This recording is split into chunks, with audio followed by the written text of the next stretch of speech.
नमस्कार, स्वागत है आपका पीताम्बर परिवार में।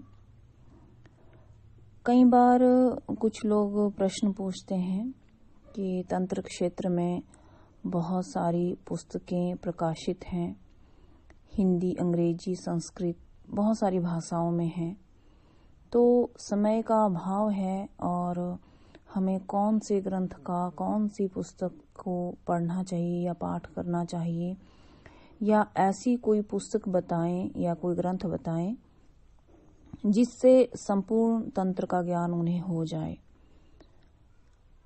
वो अपने स्थान पे सही भी हैं, क्योंकि समय का अभाव है और सभी पुस्तकों को पढ़ पाना मुश्किल है। और हमारे धर्म में इतनी सारी पुस्तकें, इतने सारे ग्रंथ हैं जो कई बार विकृत रूप में भी अब पाए जाते हैं और मनचाहा ज्ञान जिनमें दिया गया है, लेकिन इतना समय ही नहीं है कि आप कौन सी तंत्र पे दी गई पुस्तक सही है, गलत है, या कौन सा विवेचन सही है, गलत है, या कौन सा ग्रंथ पढ़ना चाहिए, नहीं पढ़ना चाहिए। तो इतना समय किसी के पास नहीं है।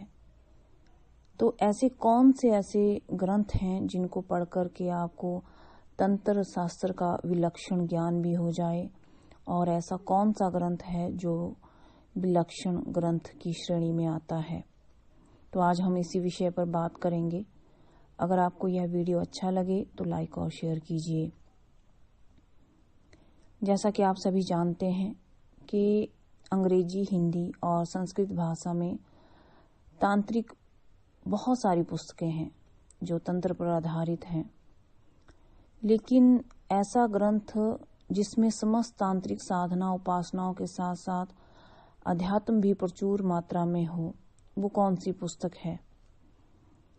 तो मैं आज आपको इस वीडियो के माध्यम से इस प्रश्न का उत्तर देना चाहूंगी कि विचार पूर्वक देखा जाए तो बहुत सारे ग्रंथ हैं, लेकिन एक ऐसा ही ग्रंथ है दुर्गा सप्तशती। यदि देखा जाए तो दुर्गा सप्तशती तंत्र का अद्भुत और विलक्षण ग्रंथ है। संपूर्ण तंत्र शास्त्र का सार तत्व भरा है। इसके 700 श्लोक हैं। उन श्लोकों में संपूर्ण सार आपको मिल जाएगा। आपको आश्चर्य होगा जानकर कि योग का सर्वोत्तम एकमात्र ग्रंथ है गीता, और तंत्र का सर्वोत्तम एकमात्र ग्रंथ है दुर्गा सप्तशती। तो आज हम दुर्गा सप्तशती के ऊपर बात करेंगे। यदि किसी ने इन दोनों ग्रंथों को उचित ढंग से अध्ययन कर लिया, चिंतन मनन कर लिया, या अपने हृदय में समाहित कर लिया, तो समझ लो कि उन्हें तंत्र की कोई अन्य पुस्तक पढ़ने की आवश्यकता नहीं रहेगी। आपको सुनकर आश्चर्य हो रहा होगा, लेकिन गीता और दुर्गा सप्तशती, अगर आप इनको सही से पढ़ पाए और सही से अपने हृदय में स्थान दे पाए, सही से इनका अध्ययन, चिंतन और मनन अगर आप कर पाए, तो निश्चित ही आपको कोई अन्य ग्रंथ पढ़ने की आवश्यकता नहीं रहेगी। समस्त ब्रह्मांड के मूल में, समस्त सृष्टि के मूल में और समस्त चराचर जगत के मूल में आदिशक्ति ही है। आदिशक्ति एकमात्र परमात्मा की शक्ति है जो सर्वत्र व्याप्त है, सर्वत्र क्रियाशील है और अपने विभिन्न रूपों में है। सबसे पहले जानते हैं कि शक्ति का अर्थ क्या है। वैसे शक्ति शब्द के मुख्य रूप से 3 अर्थ हैं। कास्य, सामर्थ्य, शक्ति, शक्ति पराक्रमा, प्राण, षडाशक्त शक्त्यात्र। ये तीनों अर्थों में दर्शन शास्त्र, योग शास्त्र और तंत्र शास्त्र ने एक मत में स्वीकार किया है कि सल कृशोत धातु से भिन्न प्रत्यय करने पर शक्ति शब्द सिद्ध होता है। कारण वस्तु में जो कार्य उत्पादनोपयोगी अपृथक सिद्ध धर्म निरपेक्ष है, उसी को शक्ति कहते हैं। आगम शास्त्र इसी शक्ति का प्रतिपादन करता है और संपूर्ण तंत्र उसी शक्ति के एकमात्र भाष्य हैं। कोई भी शक्ति बिना आधार अथवा बिना आश्रय के प्रकट नहीं हो सकती। उसे प्रकट होने के लिए कोई न कोई आधार चाहिए। जिस आधार को लेकर वह प्रकट होती है उसे वह चंचल अथवा चैतन्य कर देती है। यही शक्ति का गुण और स्वभाव है। तंत्र शास्त्र में आधार अथवा आश्रय को शिव की संज्ञा दी गई है। शिव शक्ति एक जड़ तत्व है और दूसरा चेतन तत्व है। संपूर्ण ब्रह्मांड के मूल में बस ये ही दो परम तत्व हैं। इनके संयोग से चराचर जगत की सृष्टि हुई है। लेकिन यहाँ यह जान लेना आवश्यक है कि मूल शक्ति, जिसे आदि शक्ति अथवा परमात्मा शक्ति कहते हैं, वह निराधार है, अव्यक्त है। इसलिए तंत्र में उसे रमा कहते हैं। उसका परम अनुभव योगी गण की समाधि की अवस्था में ही कर सकते हैं। हम या आप जैसे लोग नहीं, जो महान योगी हैं, जो महान तपस्वी हैं, साधारण लोग नहीं हो सकते हैं। जो योगी गण समाधि की अवस्था को प्राप्त हुए हैं वही इसके दर्शन कर सकते हैं, वही इसका अनुभव कर सकते हैं। इसलिए इस शक्ति को योग माया भी कहते हैं। परम शक्ति का जो व्यक्त रूप है उसे परा की संज्ञा दी गई है। पराशक्ति महामाया है। पराशक्ति महामाया है, गुणमय। उसके 3 रूप हैं, ब्राह्मी रूप, वैष्णवी रूप और रौद्री रूप। पहला रूप सत्वगुणमय है, दूसरा रूप रजोगुणमय है और तीसरा रूप तमोगुणमय है। तीनों गुणों के प्रतीक तीनों रूपों को क्रमशः परा, परापरा और अपरा कहते हैं। पराशक्ति महामाया के तीनों गुणों और तीनों रूपों का समन्वय जिस रूप में होता है उसे प्रकृति की संज्ञा दी गई है। जो हमारी प्रकृति है वो त्रिगुणमयी है। प्रकृति रूप में पराशक्ति महामाया अपने सत्व गुण से सृष्टि करती है, अपने रजोगुण से सृष्टि का पालन करती है और इसी प्रकार तमोगुण से सृष्टि का संहार करती है। वास्तव में महामाया पर शक्ति के ये स्वभाव हैं जो प्रकृति गुणमय के रूप में अभिव्यक्त होता है। तंत्र की सगुणोपासना भूमि में आचार्यों ने महासरस्वती, महालक्ष्मी और श्री महाकाली के रूप में की और संकेत करते हुए उसको माया शब्द से संबोधित भी किया।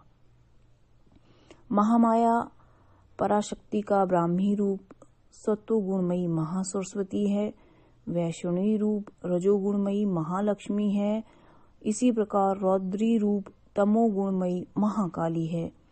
ये तीनों रूप जहाँ एक ओर पराशक्ति महामाया के 3 रूप हैं, वहीं दूसरी ओर पराशक्ति, पराशक्ति और अपराशक्ति के अतिरिक्त त्रिगुणमयी प्रकृति शक्ति भी है। संपूर्ण सृष्टि के मूल में त्रिगुणमयी शक्ति के रूप में वो तीनों शक्तियां चैतन्य और क्रियाशील हैं, इसमें कोई भी संदेह नहीं है। जो हमारा मानव शरीर है इसलिए भी महत्वपूर्ण कहा गया है कि वह प्रकृति प्रदत्त है। इसमें प्रकृति के तीनों गुण हैं, तीनों स्वभाव हैं, तीनों रूप हैं, जिसके फलस्वरूप ब्रह्मांड में जितनी भी शक्तियां हैं, हमारे आसपास जितनी भी शक्तियां क्रियाशील हैं, वे सब किसी न किसी रूप में हमारे मानव शरीर में विद्यमान हैं। तभी हमारे मानव शरीर को सूक्ष्म ब्रह्मांड भी कहा गया है। और यही कारण है कि परब्रह्म परमेश्वर ने भी मानव शरीर का आश्रय लेकर भगवान राम, कृष्ण और बुद्ध आदि के रूप में अपनी सर्वश्रेष्ठ लीलाएं संसार के समक्ष प्रस्तुत की हैं। कितना महत्वपूर्ण है मानव शरीर, कितना दुर्लभ है, इसकी उपलब्धि आप स्वयं ही जान सकते हैं। मानव पिंड में जितनी भी शक्तियां हैं उनका यहाँ पे देखिए विवेचन करना, आपको समझा पाना बड़ा ही मुश्किल है। लेकिन आप इस बात से समझ जाइए कि जो हमारा मानव शरीर है उसमें प्रकृति के तीनों गुण हैं। ये एक सूक्ष्म ब्रह्मांड है। चराचर ब्रह्मांड में जितनी भी शक्तियां हैं वो हमारे शरीर में समाई हुई हैं।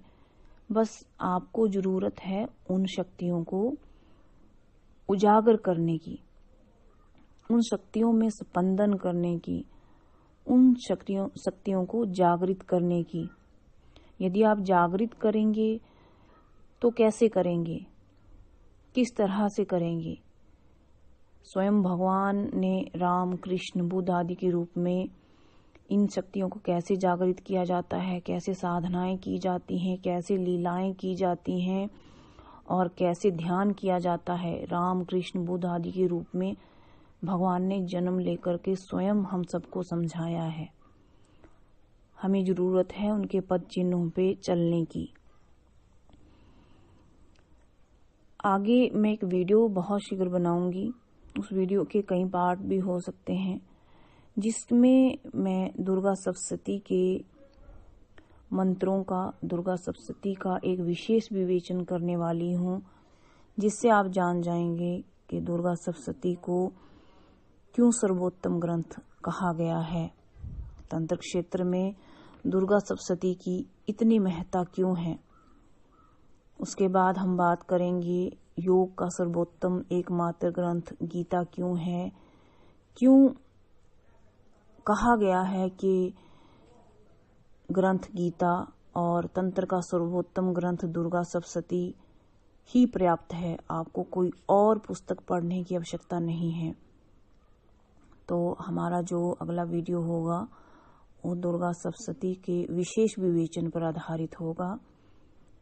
और अगर आपको ये वीडियो अच्छा लगे तो लाइक और शेयर कीजिए। नमस्कार। विशेष सूचना, आने वाले चंद्र ग्रहण पर 10 महाविद्या कवच, महामृत्युंजय कवच और सिद्ध बगलामुखी कवच, बगला प्रत्यंगिरा कवच बनेंगे।